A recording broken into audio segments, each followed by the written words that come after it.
Hey, and goodness to you. I always say goodness because I don't know whether you're watching morning, noon, or evening, but it's all good. Put the good in front of it. That becomes the deal, right? I'm Sporty King, and welcome to Glue Wednesday. Now, if this is your first time, Glue Wednesday was born from the fact that in 2017, I started doing this broadcast on Wednesdays. And I started it because so often we hear people say that Wednesday is hump day. And because I like to be creative with the English language, I always say control your vocabulary. Don't allow your vocabulary to control you. So I would always say, so they would say Wednesday was hump day because old school, traditional, you work Monday to Friday, and then it was the weekend. Two separate things. And so Wednesday was the hump day, the day that you got over, right? Well, I say Wednesday is actually the middle of a traditional 7-day week, regardless of when you work. See, we used to not consider flex time. All right. But whether you work, whatever day you work, Wednesday is the middle of the week that begins with the week beginning and the weekend, and Wednesday pulls it together. And so that puts me in one of my most favorite moods, and that is a prayerful mode. And so that's why I created Glue Wednesday. Glue Wednesday, where I also said that the glue is for GLUE, God's love undoes everything. Reminding us that not that God's love will tear things apart, but that whatever is torn apart, He will pull it back together. So that's why I say in 2017 I started the Glue Wednesday as a way to keep people inspired, keep you, and thank you for coming on board. And remember, whether you're joining me live as I'm broadcasting or later on the video, I've got some exercise that I still want you to participate in a thread. I always come on early because I like to give Facebook a chance what it calls building the audience. So it goes out and lets everybody know, Sporty is going to be broadcasting. So I'm still broadcasting at 1. We're starting at 1. But I like to do that. That way I can get people to maybe you were doing something. You say, oh, that's right, I meant to do that. And then so now you just close that out and you still get there for the beginning. And I get to do shout outs as messages come across. And so, so I get to make sure that this is my interactive program because I'm now broadcasting Monday, Wednesday, and Friday. Different times on each one.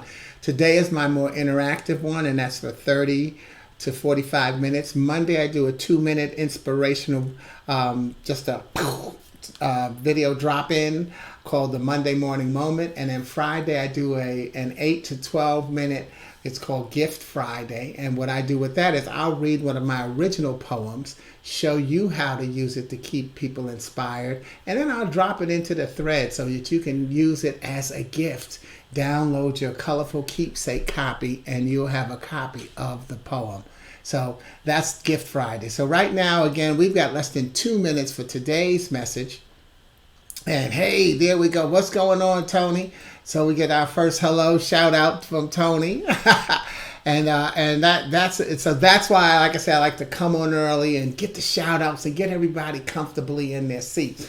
Now, Tony, if you saw the announcement, because what happens is when they announce that I'm going live, it's a different feed. Once I go live, they started on a whole new one. So what I did on the announcement one was I told people to drop in the thread which of the 5 senses they think is most important to public speaking. I'm going to say it again, but there's nothing wrong with repeating ourselves. So anytime you're ready, just drop in which of the 5 senses do you think is most important in public speaking. And we've got less than a minute for today's message. So let me continue telling those of you who this is your first time with Glue Wednesday.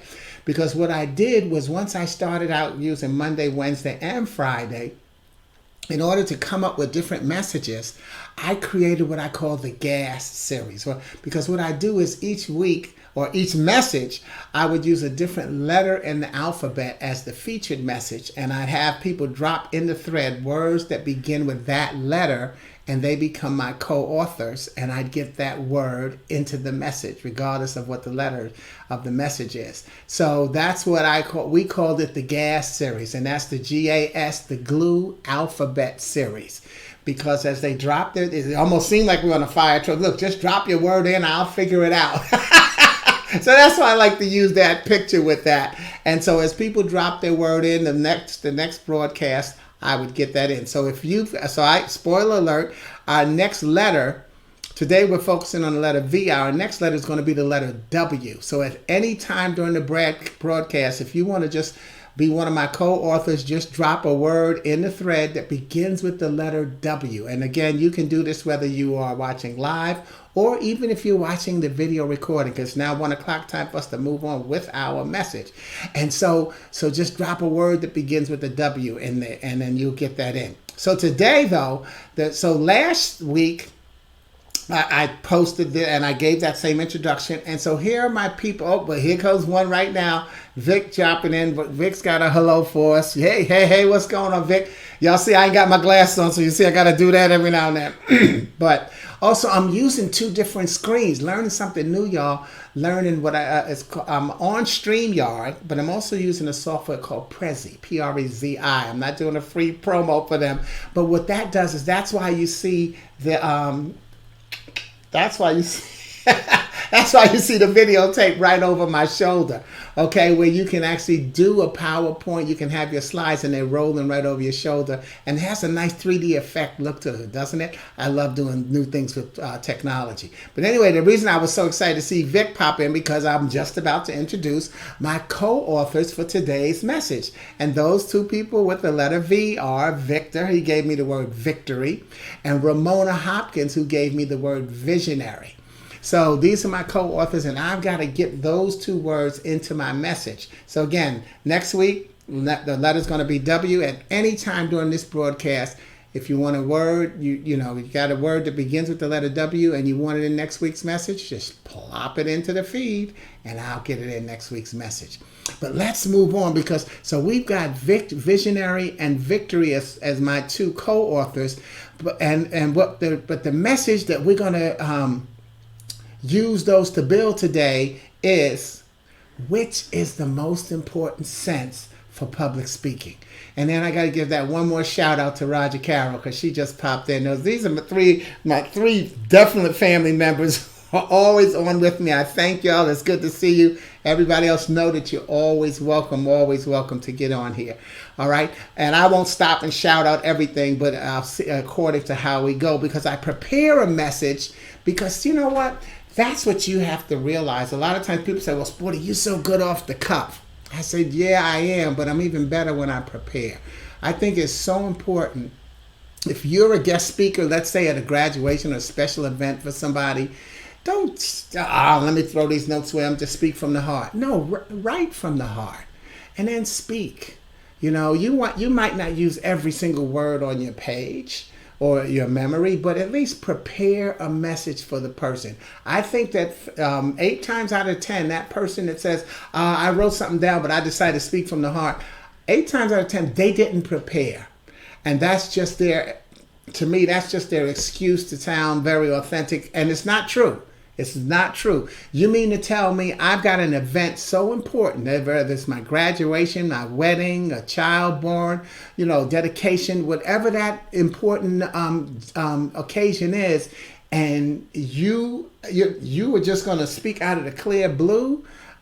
So that's just the way I look at it. So I think that's important. If you are being asked to speak at somebody's special occasion, prepare a message for them. Prepare a special message. In the moment, you're going to see something extra that you can add to your message, but don't trash your message. So that's why we move into which is the most important sense for public speaking, okay? So one of my first lessons was nothing more than a confirmation of my belief in my visionary speaking philosophy. And that is, you know how so many people say, you know what, if I can just reach one person, right? They're asked to speak and they, if I could just reach one person. Then they go out and try to reach everyone. Let me tell you something. In the process of trying to reach everyone, you will reach no one. Whether an audience of 2 or 2,000, my goal is to reach one person per speech. And that person is me. You see, there are far too many communication styles. And in the process of trying to reach everybody and to read the audience, excuse me, to read the audience and make adjustments, that you'll likely lose the people who you already had. So we can actually fast forward to right now and realize that the most important thing for me is to tell the truth. There's an overwhelming belief that sight is the most important sense in public speaking. Now, I'm willing to agree that it is. However, what's more important is how you use your sight to fuel your other four senses. So let's go back to my philosophy, okay? Now, one of the things that Vic did, and I didn't get a chance to see if anybody else did, but what I want you to do is just write right now in the thread, what do you think is the most important sense in public speaking? Because what I'm going to do is confirm that each one of you is correct. Spoiler alert, whatever you put in the thread is correct. And I'm just going to show you how. So go on and put that in while I continue to set the stage, okay? And I know Vic had put in hearing. Like I say, when they announce the session, it's one thread. Then when the session happens, it's another one. So Vic, I need you to repost hearing in there because I'll end up deleting that other one. So repost hearing. Roger Carroll's got listening, okay? What you got, Tony? You still here? All right, so we got listening. And I know, Vic, you got to repost hearing for me. Okay, come on. I will wait. That's another thing, ladies and gentlemen, on StreamYard, there's a time delay. So just because I say something doesn't mean it's happening at the exact moment. So sometimes you got to wait for the audio to get there and then wait for the video to happen. Okay, there you go. Thank you, Tony. She got seeing, hear. See, so we got listening, hearing, and seeing. Okay, all right. So, and then again, if you are watching the tape, the video, still plug yours in because until it gets to it, you won't know. But I'm going to tell you why all three of them are right. Okay, so let's go back to my philosophy and my early speaking career where many start. And we need more to be of impact. And that's not just in schools, but a lot of people start their speaking in high schools.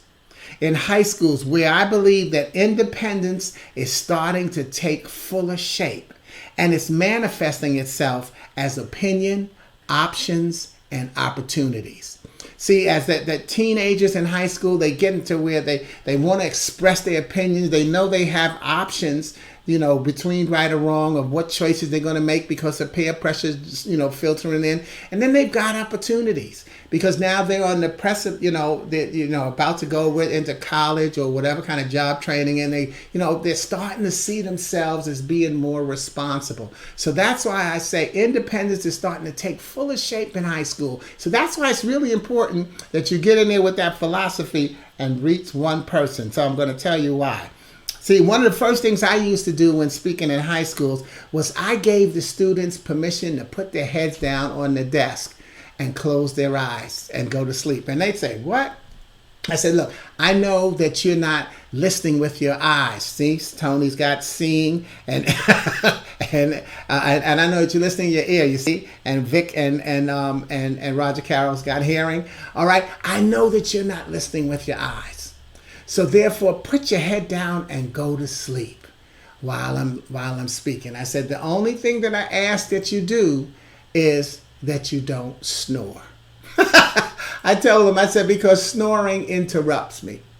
And so what happened, naturally, I've just given them permission to be what other people have considered deviant. I've given them permission to put their heads down and act like they are going to sleep. Why? All the other adults that are there listening to are ordering them about what they can't do. But see, they're now ready to listen to me because most adults are ordering them to pay attention. But I had my flashback. What you got there, Vic? Okay, I gotta look, see. Okay, I hate snoring. Right, I always tell them snoring interrupts me. So the kids, like I said, they crack up laughing. But let me go a little faster, okay? But what I did is I had my flashback. I had my flashback where I grew up as a popular, class clown, and later as an athlete. Now, a popular student's job is to volunteer and upstage the presenter. Think about school, right? A class clown's job is to seem like they're not paying attention because they're busy making jokes, right? A lot of times class clowns are listening and they get the lesson. And an athlete's job is to show as little emotion as possible regarding the last play in their sport and just get focused on the next play. So think about it. How hard is it to read an athlete's face? How hard is it to know that who's the class clown? How hard is it to figure out who's not paying attention and who's the most popular? Sometimes it's easy to figure out, but those are the people that I think that it's hardest for you to gauge your speech according to their reactions. And so I knew that I could not rely on the younger me. See, those three people were the younger me. I was popular. I was a class clown. I was an athlete. So, people expected me to make jokes. And so I did. But I was listening, right? Roger Carroll said I was paying attention, like Victor said, hearing.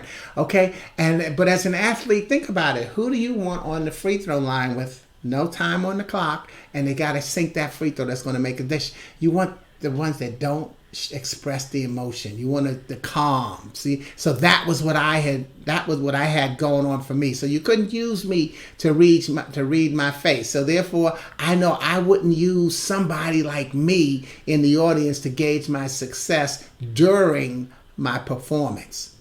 Now, here's a picture of me at Phillips High School in Chicago with some girls. They all volunteered. These were some popular girls in the class. They had volunteered, and let me tell you, we had a ball and created a great memory.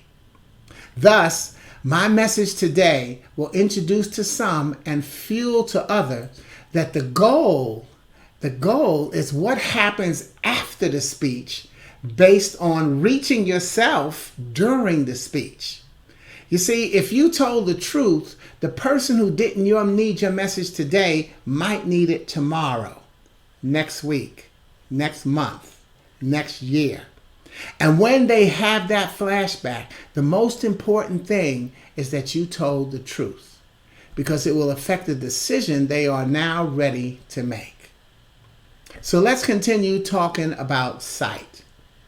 Through a speaking engagement in 1997, I became introduced to the disease called RSD, reflex sympathy dystrophy. About 10 to 15 minutes into my performance, I had not gotten a clap or a broad smile.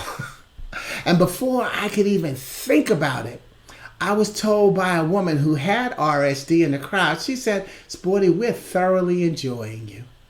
She said, "But what you have to realize is that this disease is like a cross between cancer and arthritis. And sometimes even clapping is painful." And so and that's what she said. So I went on and spoke to them knowing that I was not going to get a lot of applause. And I would later go on to speak to another group with them. And then I wrote a tribute poem to them, and I called it Proclaim the Victory. And in that poem, the opening and closing stanzas carried the message of accepting people for who they are. Most importantly, only seeing them as a child of God. So here are the opening and closing lines. And they said, "I see you as you are because I know where I have been. I reach out to remind you that in the spirit is where joy must begin. So I remind myself that I am a child of God. I remember that only He can take care of me. Yes, I see you as you are because you've sent me where I've been. I see you. I reach out to acknowledge that in your spirit is where all joy must begin." So let's think about it. Sight is important. when it's used properly. And thank you, Vic. Yeah, that is deep. Okay? So sight is important when it's used properly. Let me show you, because joyfully, I hope that you're receiving my Golden Brick Road fund letter each month. Now, if you're not, you need to sign up. Go to my website, put your address in there, and sign up and receive the Golden Brick Road every month. Okay? But it's the genesis of my Golden Brick Road is from my final 14 years in Chicago, where I was on contract with the Chicago Department on Aging after creating a program called the Golden Brick Road, where I eventually spoke at 5 senior citizen centers a month. Now, at one of my centers, the Central West Center, my program was in a room that had a divider that separated my class from another one. And on the other side, the class was being conducted for blind and visually impaired people. Well, as you might guess, I had my group laughing and talking to one another when suddenly at the door, Inez appeared. Black sunglasses, walking stick, and said she wanted to know what was going on over here that was so funny. Well, being Mr. Big and Bold, I decided to pull back the wall and include everyone from the other class, as she insisted that I should. Because once she saw what we were doing, she said, well, we're hearing through the wall, but we're not getting to enjoy it. So we pulled the wall back. I said, come on, let's combine the two classes. Let's be Big and Bold. But just as I was pumped up and was ready to go, it dawned on me that my gestures wouldn't mean a thing, because the majority of my new guests would not see them. So I instinctively became aware of the need to slow down and paint my word pictures carefully that didn't require colors or objects that they might never have experienced. And as I cautioned my way through my notes and jokes, I heard one of my visually impaired guests say, I hear you,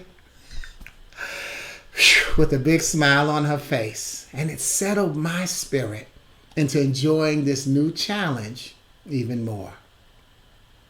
Meanwhile, at the end of my class, I would always go around the room and have each person say one thing they liked about themselves and one thing that they were good at.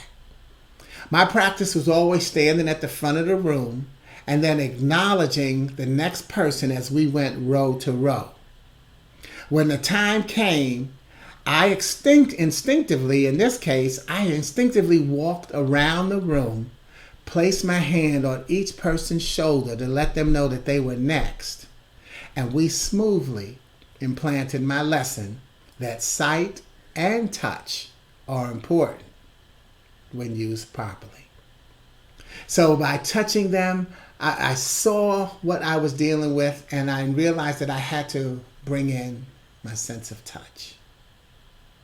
Now, while speaking with a group of over 200 during a job fair at a college, they had made arrangement for a woman who spoke sign language to stand before a woman who they gave a front row seat who was deaf.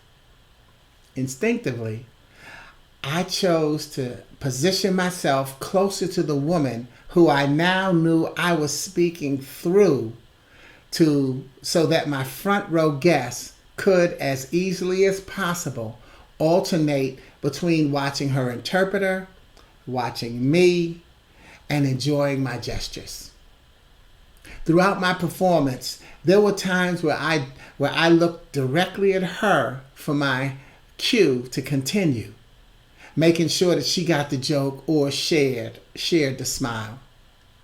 I also added some gestures that I had never used before, and repeated or extended painting the picture of some things. When the engagement was over, my front row guest thanked me with a hug, a huge smile, and the words from her interpreter of how and why she enjoyed me so much. And her interpreter explained why she enjoyed my altering my pace, positioning, and attentiveness. The lesson: sight and gestures are important when used properly. And when I was speaking with a group of educators, I developed a sense that sharpens all of the others. While I was speaking, a person sneezed, and I blessed total strangers on the street, but just by reflex. So right in mid-sentence, I said, "Bless you." Yet, I was on such a roll and already in good favor with this group that my creative mind added, "Bless you, don't interrupt me again." The audience cracked up laughing, and in my mind I said, "Woo, that was pretty good. I might have to use that again." You see, tone of voice is important and super important here, so that you include rather than embarrass the person into your performance. Yet my other lesson here was that I did hear what I was saying. Have you ever given people advice that you wouldn't take? See, I think it's important that we hear what we're saying. Yes, Roger Carroll. Yes, Vic. And yes, Tony, in terms of speaking, how you deliver it. I speak with people about being their best and getting better. So I have to hear my own message. And what I heard that day, what I've created and I call planned spontaneity. Now, planned spontaneity is where I say something and make it sound like I've never said it before, like it was the first time. See, so when I said, "Bless you, don't interrupt me again," it was actually spontaneous. And the first time that I ever said it. But the reaction made me say to myself, "You got to use this again. It makes your performance better." So I've upgraded my style to where I'll use that line and I'll make it sound like it's the first time I've ever said it, each time I say it. But then what I'll do is I'll stop where I am in my performance and I'll say, "Commercial," and then I'll tell them the story about the educators and plan spontaneity and tell them how I add that I give the first person who I say, "Bless you, don't interrupt me again," I now give them a prize, one of my books or my retention products. And even as the other people start sneezing, coughing, I just start to explain to them. I say, "Now the rest of you can sneeze, cough, gag, choke, fall off your chair and die. No more prizes." All right? But guess what? We now carry that joke through the rest of the performance or the rest of the day. Whenever somebody sneezes or cough, I'll say, "Bless you, no prize." And then everybody just cracks up and it becomes a nice little break. So there's a public speaking tip for you. It becomes a nice little spiritual break that we get to have. And mid-sentence, with a popular class clown athlete voice, I just keep on talking. I said, "Bless you, no prize." Okay? So sight, hearing, and hearing yourself and your tone are important when used properly. So finally, and also in 1997, I was volunteering to help feed the homeless at the James Jordan Boys and Girls Club. The person who was supposed to do the invocation didn't show up. So the organizer, my dear friend Midge Kimberly, shout out to Midge, asked me to do the invocation. As it turned out, I had just begun writing a poem about Thanksgiving the day before. So I chose to use it as the invocation. The Jordan Club had just opened that year. So it would end up being the first invocation and prayer read at the club. And my good friend now, Lloyd Walton, who was then the club director, he later had the poem framed, and I believe it's still on the walls at the James Jordan Club in Chicago. But what's the public speaking connection? We were in the gym feeding, and as we were getting ready, we could smell the food. And I would bet that the smell of the food that the people in the gym said exactly. My poem said exactly what some of the people in the gym had on their mind, and I used all five senses in my closing of the poem. Here's how it said. It said, "Can you see your hand? Thank you, Father. Can you touch your ear? Thank you, Father. Can you hear your voice? Thank you, Father. Can you say, 'Hurry up, Sporty, this food smells good'? Thank you, Father. Can you breathe in the blessing of this meal? Thank you, Father.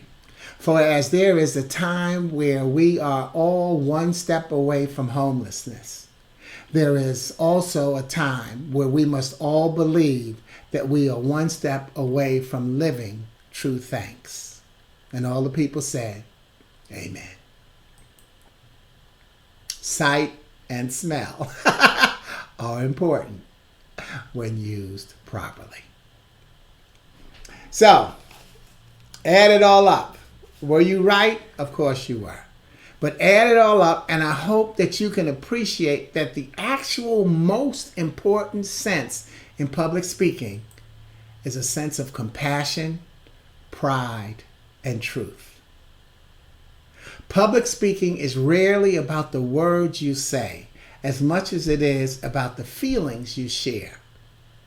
Can you sit next to the person in the audience and say, "I've never been in your shoes, but I've sat in your row"? Because we've all been through something and we're all going through something.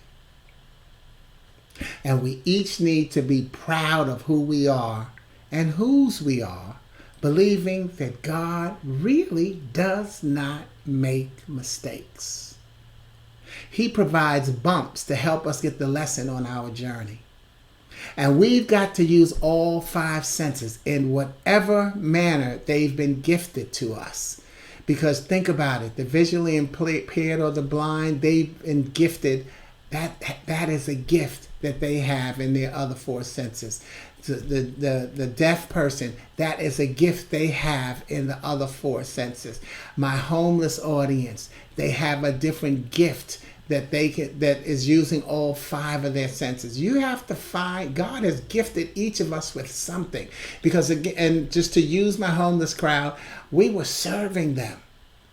And in our serving of them, that allowed some of them to be proud. And if you think about the movie that Will Smith was in, what was it called? Whatever it was, where he was the homeless guy and he had his son and he was proud to be who he was, and he became a #1 salesperson. So you have to express pride however God has given you a gift. And when we do that, we know that we have to find, deliver, and share the truth. The most important sense in public speaking is your compassion, your pride, and your truth. So thank you. And I think if you look back at all of our answers, all of you were right. You need all five of your senses. But you need your five senses for everything in your life. Thanks for sharing the truth here today. And please share it with your circle of influence. And next week, we'll be using the letter W. And some of you already posted something with W in there. If you like to get a word with the letter W in there, post it in the thread. Again, this is even if you're watching the video, and I'll get it in. But if you haven't had the chance to purchase your Passing Thoughts cards, please go to my website, sportyking.com, and purchase them and enjoy the gift of language. Meanwhile, what I also want to say to you is, we are not post-pandemic. We are still during pandemic. Communities are opening and they're letting out a few people to see, they're filling audiences. Let's see what's going to happen. We'll let 3 in and let's see how those 3 react. And then we'll let 2 more in and we'll see how those 2 react. Then we'll let 5 more in. We're still in an experimental stage. And I think it's important that we recognize that we are not past the pandemic. We are still waiting to see what happens. So I've been vaccinated. But I react to medicine differently than you. So I don't know how my reaction is going to affect you.